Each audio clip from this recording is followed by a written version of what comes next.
convite da Fundação Kyabge Rinpoche, das edições Padmakara e com o apoio da União Budista Portuguesa, esteve em Lisboa Sechen Rabjam para uma conferência, em novembro de 2023, por ocasião do lançamento do seu livro O Buda que há em ti.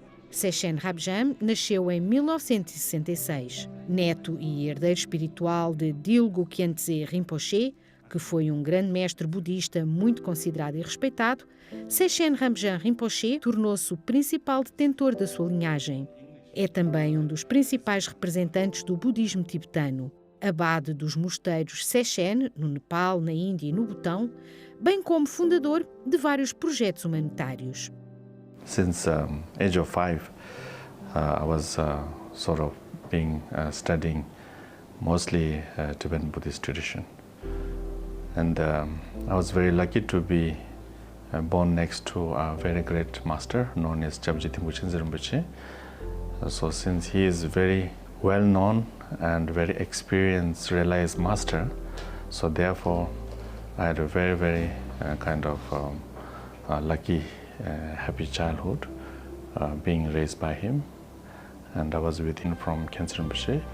So I felt it's my one of duty to transmit those lineages to the new Tulkus and reincarnated lamas in Himalaya, in Tibet and Bhutan, and also in the rest of the world. So that's what I try to do these days mostly. First of all, this book was originally written by a very great master known as Shechen Gyaltsab Rinpoche, who is also from the same lineage as that Shechen monastery, which I belong to. And what I did was maybe some years ago that I did a teaching tour based on his teaching. So some of my friends, they sort of put together as a book. So I didn't really say that I wrote this book, but I tried to sort of explain a little bit from my understanding.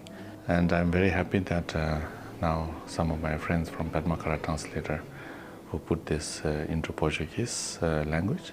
And the title, Buddha Within You, I think the essence of all the Buddha's teaching, it is based on that possibility of that all human beings can become achieved enlightened Buddhahood.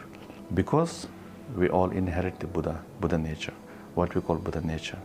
Or we can say it, the goodness in you. So we all have this potential.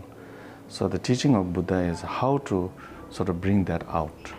So therefore, it's not something that you receive. It is something you already have. When you say Buddha, we don't say that Buddha sort of received enlightenment. He just eliminated his negative emotions, and then he was already a Buddha. So similarly, all of us have this potential. So therefore, the title of the book is known as Buddha Within You. Essence of all the Buddha's teaching is based on eliminating the cause of the suffering, which is the negative emotions. If you sort of analyze the root cause of all the suffering, it is the negative emotions. So therefore, I think Buddha's teaching, even though it's like 2,500 years ago, it's very much relevant in this 21st century, and especially more because due to all this, let's say, this so-called modernization of the world, people have more suffering due to negative emotions. So I feel the teaching on how to deal with negative emotions is very much relevant, especially in this 21st century. Sechen Rabjam criou também um projeto totalmente gratuito de educação de crianças no Nepal e no Butão. I think originally His Holiness Dalai Lama mentioned a few times that the Tibetan lamas came as a refugee, and we are all struggling to survive. And now, thanks to all the help of the outside world, sort of now we are quite well established, even though we're not in our own country.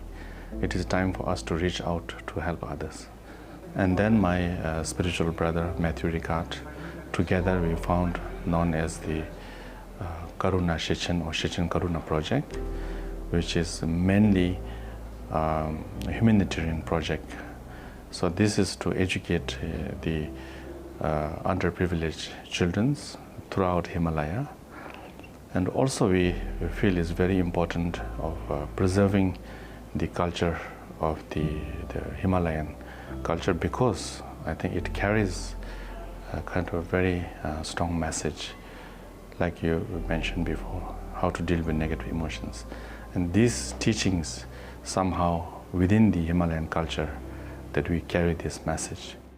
And at the moment we do, in the monastery we have more than 250 young children who are mostly orphaned, who doesn't have parents, and we try to raise them like as a monastery community, and they will have the full kind of modern education as well as the traditional Buddhist education. So hopefully they will not only in the future help themselves, but they will be able to help others, and as well as go back to their own village and help their Himalayan brothers and sisters. Being a good human being, I think, is the basis of all the Dharma practice. So on that basis of being a good human being, then we can develop more kind of wisdom mind and loving kindness and compassion and all that. So without the basis of good human being, and then it's difficult to develop something more than that. So I think keeping up the being a good human being, and on top of that, then we try to develop loving kindness and compassion.